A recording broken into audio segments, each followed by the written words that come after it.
నేను చెప్పిన కేటీఆర్ గారు మాట్లాడే ముందు మన ముఖ్య అతిథి గారు మాట్లాడే ముందు సాంగ్ ఇప్పుడు కాదు నేను అయిపోయినాక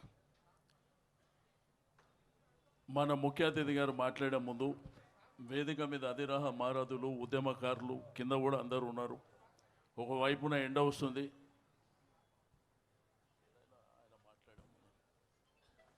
అయితే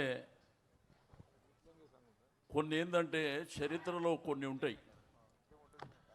అంటే మనము భారతదేశంలో కొన్ని చరిత్రలు పుస్తకాలలో ఉండొచ్చు, ఇవాళ రేపు టీవీ ఛానల్స్లో కానివ్వండి.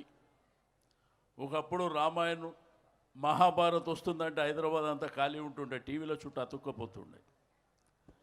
అంటే దేశంలో మహాభారత్కి ఎంతైతే ఇంపార్టెన్స్ ఉందో అదేవిధంగా రామాయణంకు ఎంత ఇంపార్టెన్స్ ఉందో, ఈ భారతదేశానికి స్వాతంత్రం అంటే 1947 సంవత్సరం ఈ దేశానికి స్వాతంత్రం రావడానికి బ్రిటిష్ వాళ్ళతోని మరి అనేకమైనటువంటి హింసా మార్గంలో కాకుండా అహింసా మార్గంలో ముందుకెళ్ళాలని గాంధీ గారు ఉప్పు సత్యాగ్రహం కావచ్చు, క్విట్ ఇండియా మూమెంట్ కావచ్చు, అదేవిధంగా రజాకారుల పోరాటం కావచ్చు. అయితే ఈ చరిత్ర ఏంటంటే దేశంలో ప్రత్యేకించి మన భారతదేశంలో కొన్ని చరిత్రలు ఉంటాయి. ఒక రాజకీయ పార్టీ పెట్టవచ్చు, ఒకళ్ళు ఇండిపెండెంట్గా కార్పొరేటర్ కావచ్చు, రాజకీయ పార్టీల ద్వారా ఎమ్మెల్యేలు కావచ్చు, ఎంపీలు కావచ్చు. ఇవన్నీ మన దేశంలో సర్వసాధారణంగా జరుగుతున్నాయి. కానీ భారతదేశంలో ఒక రాష్ట్రాన్ని తీసుకురావడం అనేది అది సామాన్యమైనటువంటి విషయం కాదు. మీకు అందరికీ తెలుసు, కేసీఆర్ గారు 2001లో తెలంగాణ ఉద్యమాన్ని ప్రారంభించే ముందు తెలంగాణ ఉద్యమాలు జరగలేదా? 1969లో జరగలేదా? మరి ఎందుకు సాకారం కాలే? ఎందుకు రాష్ట్రంగా ఏర్పడలే? 1972 సంవత్సరంలో చెన్నారెడ్డి గారు తెలంగాణ ప్రజా సమితి అనే పార్టీ కూడా పెట్టిండు. 11 10 మంది ఎంపీలు కూడా గెలిచిండ్రు. ఎందుకు సాకారం కాలే? వాళ్ళలో చిత్తశుద్ధి లేదు. ఎప్పుడు చూసినా ఢిల్లీకి అమ్ముడుపోయినటువంటి నాయకులే తెలంగాణ ఉద్యమాన్ని నడిపించారు. కానీ చాలామంది విద్యార్థులు కానివ్వండి, యువకులు కానివ్వండి, ఆ రోజు ప్రధానమైనటువంటి పోరాటంలో నిలిచిన వాళ్ళు ఆ నాయకులను నమ్మి మోసపోయి అమరులైన. కానీ కేసీఆర్ గారు నికారుగా నిలబడి కొట్లాడినటువంటి వ్యక్తి. 2001లో మూమెంట్ని స్టార్ట్ చేసినప్పుడు మనం గాంధీ మార్గంలో వెళ్ళాలి, హింసకు తావు లేకుండా అహింసా మార్గంలో వెళ్ళాలని ఆయన తీసుకున్నటువంటి కార్యక్రమాలన్నీ ఎక్కడ తీసుకున్నా కానీ మీకు సకల జనుల సమ్మె తీసుకోవచ్చు, వంట వార్పు తీసుకోవచ్చు, సడక్ బంద్ తీసుకోవచ్చు, జైల్ బరో తీసుకోవచ్చు. ఇట్లా ప్రజల్ని చైతన్యవంతం చేశాడు. మరి ప్రధానమైనటువంటి రాజకీయ పార్టీలు ఆ రోజుల్లో Telugu Desam party, Congress party, BJP పార్టీని కూడా సచ్చినట్టు ఆ ఉద్యమానికి వచ్చేటట్టు ప్రయత్నం చేశాడు. అంటే దేశాన్ని ఆకర్షించాలి, కేంద్ర ప్రభుత్వం మెడలు వంచాలి, తద్వారా మన రాష్ట్రాన్ని మనం సాధించుకోవాలి. ఎందుకంటే ఆ రోజుల్లో గోస తెలుసు, నీళ్ళ గోస, కరెంటు గోస తెలుసు, ఉద్యోగాల గోస తెలుసు. చెరువు ఉంటుంది కానీ చెరువులో నీళ్లు లేవు. పంట పండించుకోవాలంటే నేను మాట్లాడుతుంది, నువ్వు మాట్లాడినప్పుడు నేను విన్నా, నేను కూడా ఏం మాట్లాడు, నీకు కూడా అక్కడ ఉపయోగపడుతుంది. అయితే మరి కరెంటు లేక గ్రామాలలో కులవృత్తులు ధ్వంసమైనటువంటి సందర్భంలో వారందరినీ ఒక తాటి మీదకి తీసుకొచ్చి కాంగ్రెసు, బీజేపీ, తెలుగుదేశం పార్టీ కూడా సచ్చినట్టు జై తెలంగాణ అనే పరిస్థితి తీసుకొచ్చి రాష్ట్రాన్ని సాధించింది తెలుసు. అంటే ఓ రాష్ట్రం సాధించడం అనేది మామూలు విషయం కాదు.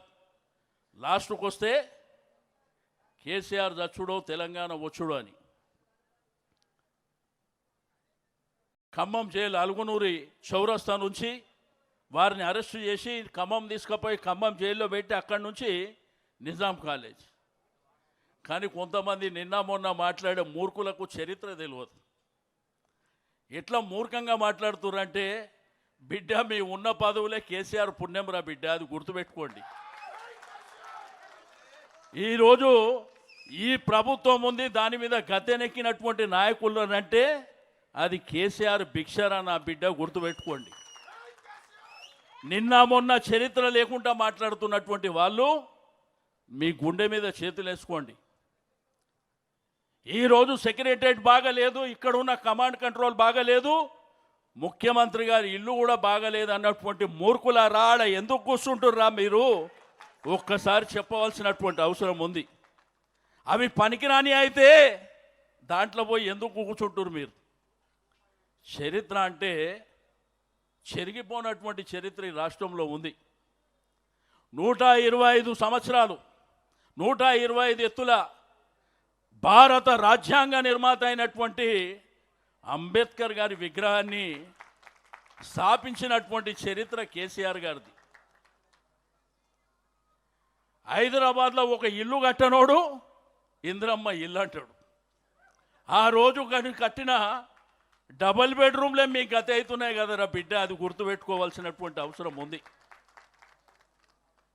ఆ రోజు మనం అన్నాన్ని ఏమంటాం? రాష్ట్రంలో అన్నపూర్ణ అని చెప్పి పిలుస్తాం.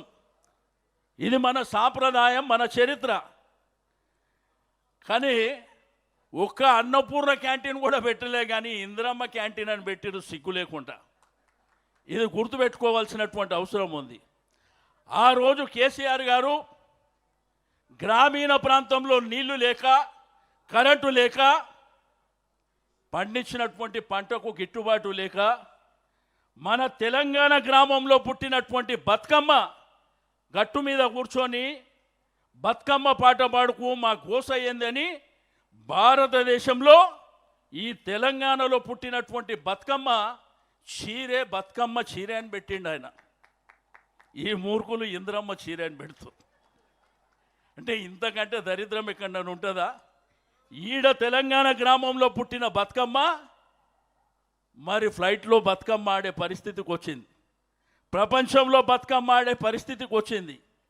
అటువంటి చరిత్ర ఉన్నటువంటి ఈ నేల మీద, ఈ భూమి మీద, ఈ రాష్ట్రాన్ని సాధించడానికి తన ప్రాణాలు సైతం పణంగా పెట్టినటువంటి కేసీఆర్ గారు ఈరోజు కొంతమంది మూర్ఖులు ఏది పడితే అది మాట్లాడుతున్నారు. నువ్వు వేసుకున్న కుర్చీ, నువ్వు కూర్చున్న కుర్చీ అది మా భిక్ష అనేటువంటి విషయాన్ని కూడా మర్చిపోయి, నేనేమంటే సాంప్రదాయం మంచిగా ఉండాలి. తెలంగాణ సాంప్రదాయం అంటే, ఆ రోజు తెలంగాణ రాష్ట్రం సిద్ధించిన తర్వాత కేసీఆర్ గారు నిండు శాసనసభలో సోనియా గాంధీ గారికి ధన్యవాదాలు చెప్పిండు. సోనియా గాంధీ గారికి ధన్యవాదాలు చెప్పి